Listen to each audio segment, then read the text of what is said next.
At some point I realized that my childhood fascination with myth and gods and the supernatural was actually a fascination with the way in which these things taught us the rules of the world and even encoded them in people by the way in which we would come to believe them. And so, with my first novel, I tried to recode a myth, as it were, and see if it could do something else.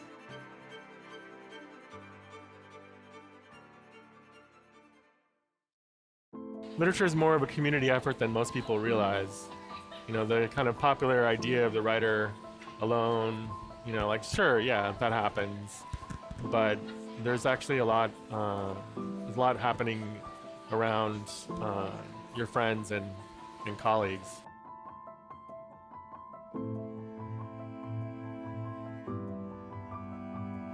When I'm writing about these things, I'm trying to take whatever was difficult or painful or funny or what have you and make something that gives something to someone else, some insight into their own life, lets them at least reflect on their own relationship to whatever it is I'm writing about, even if they don't agree with me.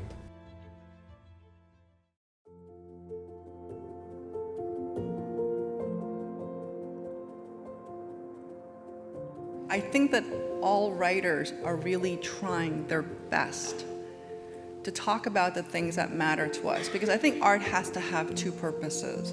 It must be edifying, and it must be entertaining. It must be.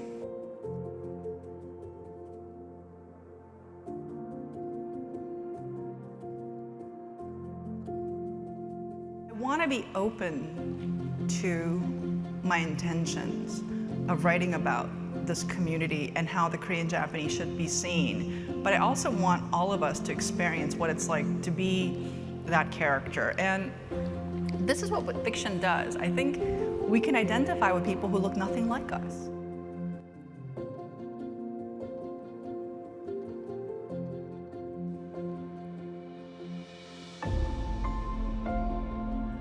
I'd love for people to talk about a community, because very often people talk about the immigration, the refugee issues, as well as xenophobia. All those things are absolutely in the book, but I'm interested in the idea of community. What is our role? Yeah. Because I think in the US we have so much about individuality, and I think actually individuals are really important, but what's really important is how we're connected to each other.